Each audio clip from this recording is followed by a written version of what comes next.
अध्यात्म ज्ञान का वर्णन युधिष्ठिर ने पूछा।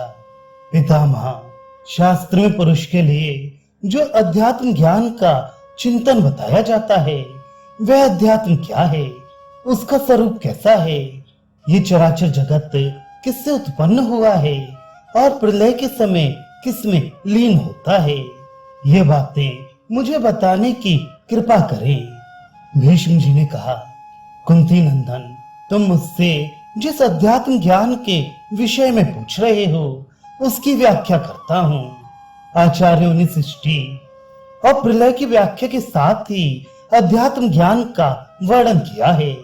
वह अत्यंत कल्याणकारी और सुख स्वरूप है। उसे जान लेने से मनुष्य को प्रसन्नता और सुख की प्राप्ति होती है। वह संपूर्ण भूतों के लिए हितकारी है। जो उसे जानता है उसकी संपूर्ण कामनाएं पूर्ण हो जाती हैं।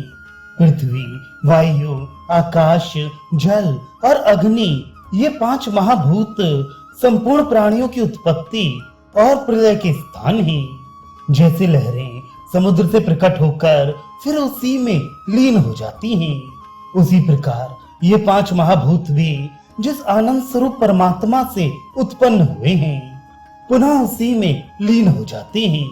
शब्द, श्रोत्र और संपूर्ण छिद्र आकाश के कार्य हैं। स्पर्श, त्वचा और चेष्टा, ये 3 वायु के, रूप, नेत्र और परिपाक, ये तेज के, रस, जिह्वा और क्लेद जल के, तथा गंध, नासिका और शरीर पृथ्वी के गुण हैं। इस प्रकार इस देह में 5 महाभूत तथा छठा मन है। इंद्रिया और मन ये जीव को विषयों का ज्ञान कराते हैं। इन 6 के अतिरिक्त 7वीं बुद्धि और 8वां क्षेत्रज्ञ है। इंद्रियां विषयों को ग्रहण करती हैं, मन संकल्प विकल्प करता है और बुद्धि उसका ठीक ठीक निश्चय करती है। क्षेत्रज्ञ आत्मा साक्षी की भांति स्थित रहता है। ये शरीर के भीतर और बाहर सर्वत्र व्याप्त है। पुरुष को अपनी इंद्रियों की परीक्षा करके उनकी पूरी जानकारी रखनी चाहिए, क्योंकि सत्व, रज और तम ये तीनों गुण इंद्रियों का ही आश्रय लेकर रहते हैं। मनुष्य अपनी बुद्धि के बल से जीवों के आवागमन की अवस्था जानकर धीरे धीरे उस पर विचार करते रहने से परम शांति पा जाता है। ये चराचर जगत बुद्धि के उदय होने पर ही उत्पन्न होता और उसके लय के साथ ही लीन हो जाता है।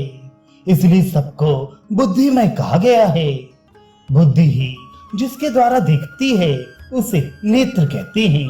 जिससे सुनती है वह श्रोत्र कहलाता है और जिससे सूंघती है उसे घ्राण कहा गया है। वही जिह्वा के द्वारा रस का और त्वचा से स्पर्श का अनुभव करती है। इस प्रकार बुद्धि ही विकार को प्राप्त होकर नाना रूपों से विषयों को ग्रहण करती है।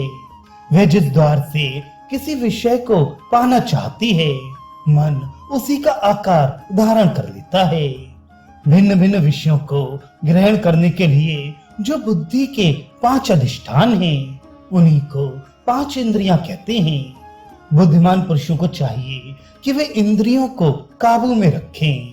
सत्व, रज और तम ये 3 गुण सदा ही प्राणियों में स्थित रहते हैं और इनके कारण उनमें सात्विकी, राजसी तथा तामसी 3 तरह की बुद्धि भी देखने में आती है। इनमें सत्व गुण से सुख, रजोगुण से दुख और तमोगुण से मोह उत्पन्न होता है। जब शरीर या मन में किसी प्रकार से भी प्रसन्नता का भाव हो, हर्ष बढ़ता हो, सुख और शांति का अनुभव हो रहा हो तो सत्व गुण की वृद्धि समझनी चाहिए। जिस समय किसी कारण से या बिना कारण ही असंतोष, शोक, संताप, लोभ और असहनशीलता के भाव दिखाई दें तो उन्हें रजोगुण के चिन्ह जानने चाहिए। इसी प्रकार अपमान, मोह, प्रमाद, स्वप्न, निद्रा और आलस से घिरते हों तो उन्हें तमोगुण के विविध रूप समझे। बुद्धि और आत्मा दोनों सूक्ष्म तत्व हैं, तथापि इनमें जो अंतर है उस पर दृष्टि डालो। इनमें से बुद्धि तो गुणों की सृष्टि करती है और आत्मा इन सब बातों से अलग रहता है। जैसे गूलर का फल और उसके भीतर रहने वाले कीड़े, ये दोनों एक साथ रहते हुए भी एक दूसरे से भिन्न हैं। उसी प्रकार बुद्धि और आत्मा परस्पर मिले हुए प्रतीत होने पर भी वास्तव में अलग अलग हैं। सत्व आदि गुण जड़ होने के कारण आत्मा को नहीं जानते, किंतु आत्मा चेतन है इसलिए गुणों को जानता है। जैसे घड़े में रखा हुआ दीपक घड़े के छेदों से अपना प्रकाश फैलाकर वस्तुओं का ज्ञान कराता है, उसी प्रकार परमात्मा शरीर के भीतर स्थित होकर चेष्टा और ज्ञान से शून्य इंद्रियों तथा मन बुद्धि के द्वारा संपूर्ण पदार्थों का ज्ञान कराता है। बुद्धि गुणों को उत्पन्न करती है और आत्मा केवल देखता है। बुद्धि और आत्मा का ये संबंध अनादि है, जो संसारी कामों से मन हटाकर केवल आत्मा में ही अनुराग रखता और आत्म तत्व का ही मनन करता है, वह सब प्राणियों का आत्मा हो जाता है और इस साधना से उसको बड़ी उत्तम गति प्राप्त होती है। जैसे जल में विचरने वाला पंछी उसमें रहकर भी पानी से लिप्त नहीं होता, उसी तरह ज्ञानी पुरुष भी संपूर्ण प्राणियों में निर्लिप्त होकर विचरता है। निर्लेप होना ही आत्मा का स्वरूप है। ऐसा अपनी बुद्धि से निश्चय करके मनुष्य दुख पड़ने पर शोक ना करे और सुख मिलने पर हर्ष से फूल ना उठे। सब जीवों के प्रति समान भाव रखे। जैसे मैले बदन वाले मनुष्य जल से भरी हुई नदी में नहा धोकर साफ सुथरे हो जाते हैं, उसी प्रकार इस ज्ञानमय नदी में अवगाहन करके मलिन हृदय वाले पुरुष भी शुद्ध एवं विद्वान हो जाते हैं। यही विशुद्ध अध्यात्म ज्ञान है, जो मनुष्य बुद्धि से जीवों के आवागमन पर शनि शनि विचार करके इस उत्तम ज्ञान को प्राप्त कर लेता है, उसे अक्षय सुख मिलता है। जो धर्म अर्थ और काम को ठीक ठीक समझकर उसका परित्याग कर चुका है और योग युक्त चित्त से आत्म तत्व के अनुसंधान में लग गया है, वही तत्वदर्शी है।